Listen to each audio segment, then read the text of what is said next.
good, bad, and different, the business molded me to who I am. Yeah.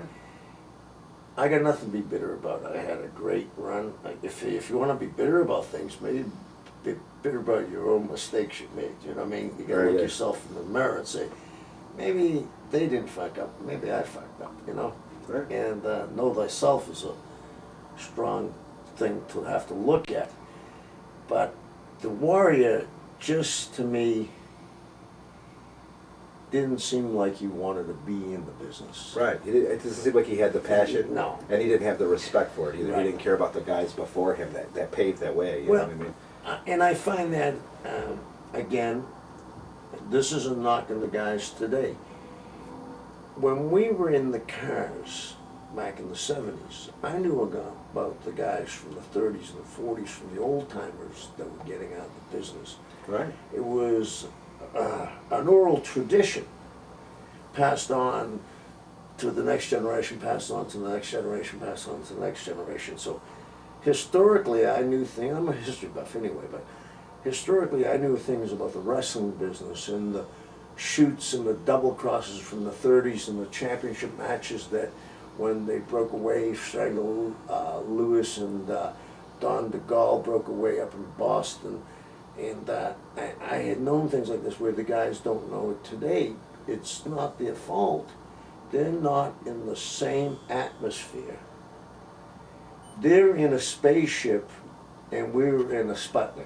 That's right. my thing. Right, right. We jammed up in there together, so we had to kill time for 4.5 hours. Exactly, exactly. Right. But you know, that was probably the best part of your, like, those are your Right. finest memories, right? I mean, that's right. when that's where you made friends, that's where you made Yeah. enemies, that's where you learned everything in there. I mean, I love doing the shows that we do, but mostly it's the adventure, not so much the show itself. It's the driving the truck to the town and getting lost and having fun. Yeah. And, you know, it's just like coming down here today. We had a 5-hour ride. It was like just the ride down is the fun, you know, Yeah. is the most part of it. I want to go back to our question on how wrestling being bitter. You know, wrestling's always been good to me as a fan. Right. It's been good to me as a business. Maybe I made no money, Right. you know, but I'm not bitter about that. You Right. know, I'm actually sitting in a hotel room with Kevin Sullivan right now. Life ain't too bad. You know what I'm saying? So you can either be bitter about it, or like you say, I made a lot of bad choices. You know, Yeah. I wouldn't say like my whole life was great, but Right. you know, wrestling's been pretty good to me. And Right. to me, I found a camaraderie there. I found guys who understood. We're out in the mainstream world. You know, most times wrestling's ridiculed. You know what I mean? Back, especially when I was younger. Oh, you watch that fake crap. Right. And I was like, I took that very offensively. Where now, you know, I let the F word go because they just don't get it. Yeah. You know, I feel they just don't get it. You know? They don't get it. And even, you know, I'll tell you, I think it was in 1953, they had a Superman, you know, the Superman series that was on George Reeves. But they had an episode where there was a real wrestler.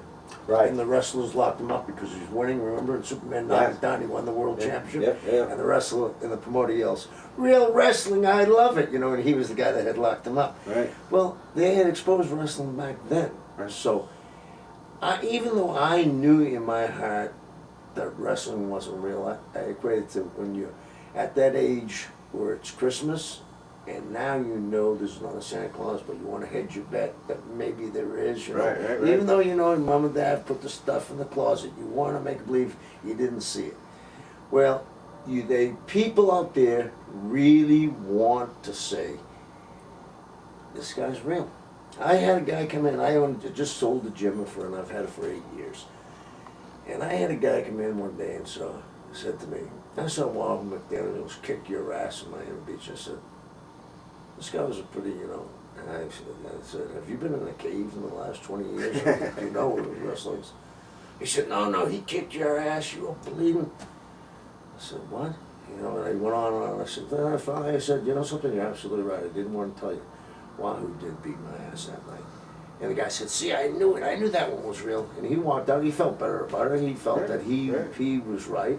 And I started thinking, well, there was one guy there that still thinks it's real, so maybe...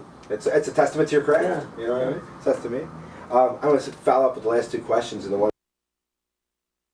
what do you want people to remember you for as your fans? What do you want your fans to remember you for? Well, that I enjoyed what I did.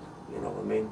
I enjoyed what I did. And, you know, it's funny, at the tail end of your career, you get to see people and they come up and say, hey, like you just said some nice things to me. and you say, hey, maybe I did do a pretty good job. And that's all I wanted people to know, that, you know, I tried as hard as I could. I tried hard as I could every night, 99% of the times. Maybe I took a night off once in a while, but I could kick myself in the ass, because just like everything else, you don't think it's ever going to come to an end, you know what I mean? Right. And that's what I try to tell guys now, and even in these wrestling, these little independents, and I go in and see them, and I'll tell them, hey, you better go out there and hustle, not just because tomorrow is one less match you're ever going to have. Right. Enjoy it. Enjoy every minute. I mean, every second of it. You never. I mean, I love when we do the shows, because for that 2.5 hours, I get to be this person. I get to be this character and everything. And little kids walk up to you and ask you for. It's the greatest thing. I would never be able to be a heel, because I just don't have that ability.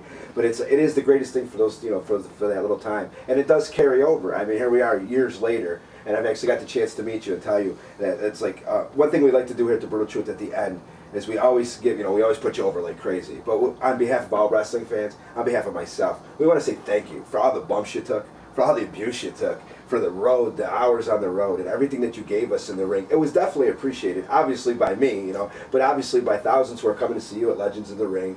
The shoot interviews that you do, you're still in demand. I mean, fans still approach you mostly on a daily basis and let you know that you did a great job, and we appreciate everything you've ever done for us in the wrestling business. Well, I appreciate it. And are we supposed to plug James's video? We're supposed to plug James's Legends of the Rings, TaskmasterSullivan.com. That is your webpage, right? And then the other one, Card Subject to Change, the video, which I did see last night.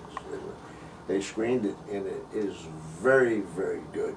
And it shows independent wrestling. And it shows the good side of independent wrestling. It shows the seedy side of independent wrestling.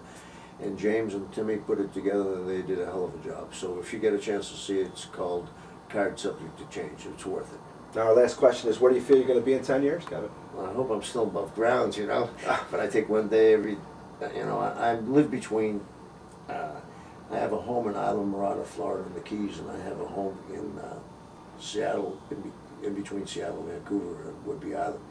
And after I just came from the Keys, I'm going back to Seattle. So hopefully in 10 years I'll still be around, and you guys will still be interviewing me. I hope so. Thank you. Thank you so much.